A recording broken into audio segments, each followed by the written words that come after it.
Hi, Catholic nurses. So today we're going to talk about relationships, and I thought especially fitting since the holidays are coming up. And of course, if you watch this anytime of year, it's always helpful. So tune in. So relationships are our thoughts about the other person. Now, as you may know, I got certified as a life coach through the life coach school. And when Brooke first talked about this, I struggled to wrap my mind around this.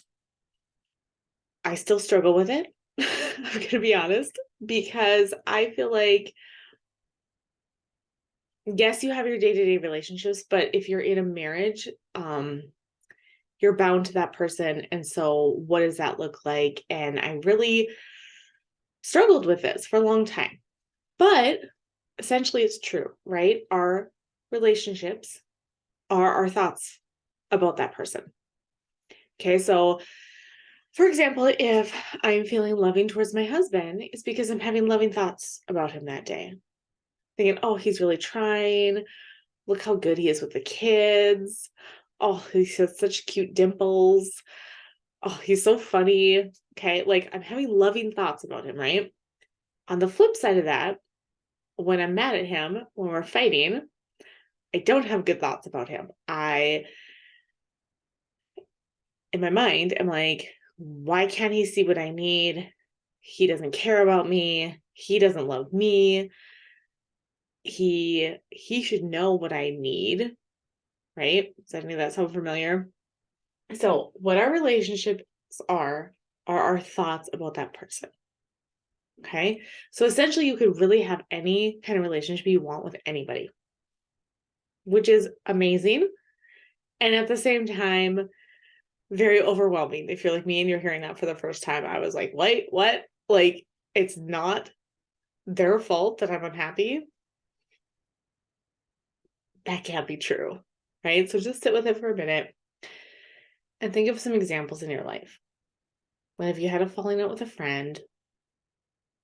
Do you get along with your mother in law? Do you get along with your sister? Do you get along with your husband? Okay. You can't be mad at someone, right? Let's say I am mad at somebody and I'm just furious. They're not affected at all. They can't feel my madness, right? It doesn't hurt them. It hurts me because I'm having angry thoughts about the person. You can't really have love for someone. You can only have loving thoughts. Someone can't hurt your feelings. You can only have thoughts that are hurting your feelings.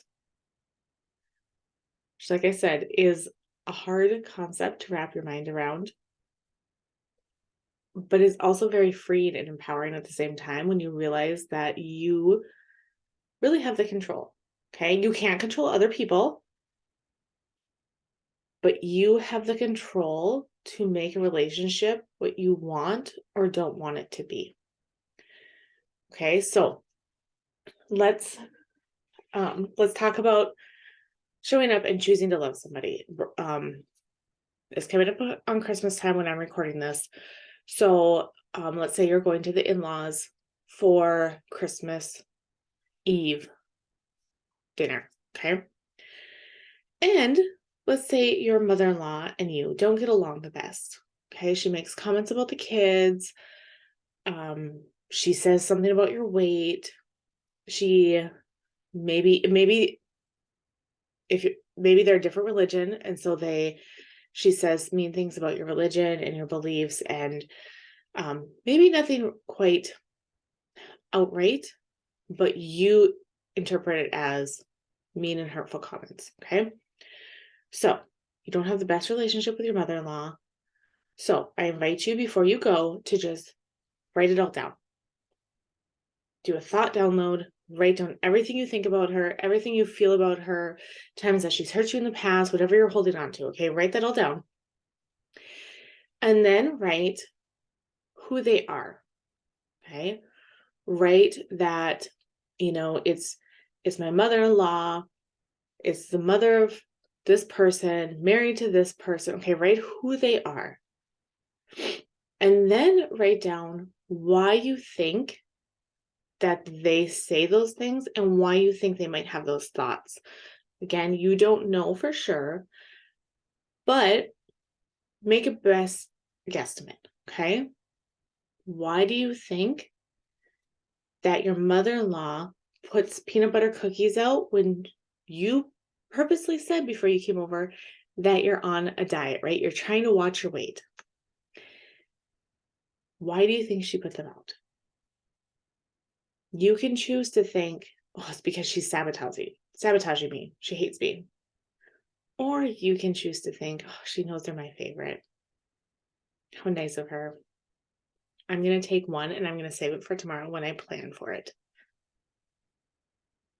Do you see how the same person, how they showed up two different ways in your mind?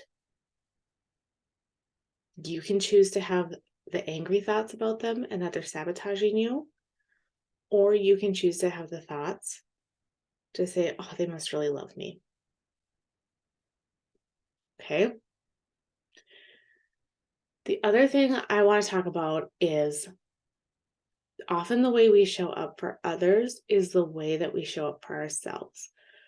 So you most likely cannot show up and love someone else if you don't first love yourself, if you don't know what that looks like. So I want to encourage you to also do the same things about yourself. Write down all the expectations you have for yourself, how you think you're failing, where you're good at things, when you think you succeed, why you think you don't. I know for me, typically the list is longer of why I'm failing than how I'm succeeding. And I think my brain has served me well in some points in my life where it points out those negative things because it tries to motivate me, right? It tries to say, hey, shape up, get into gear here, right? And it works for a little while. But is that really how I want to live? Is that really how I want to show up for myself? Is that the kind of relationship I want to have with myself? So I encourage you to do that for yourself. And how do you want to feel? I got to a point in my life where I was sick of feeling like I'm always failing myself. How do you want to act and show up for yourself? Can you do little things throughout the day to be there for yourself? Can you set up your coffee pot in the morning so it's ready to go?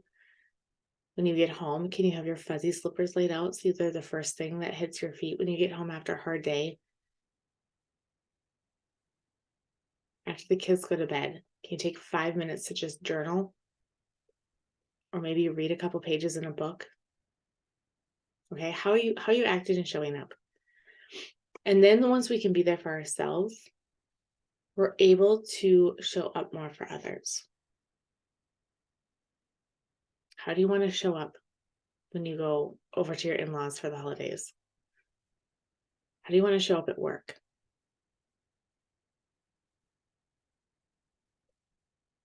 So I hope this was helpful. If you have any questions, let me know. Otherwise, I love to do one-on-one coaching with nurses. Go to CatholicNurseCoach.com and sign up for a free discovery call with me, and we get to know each other and I help you decide if I'm the right coach for you. So I'm praying for you, and let's go change our world.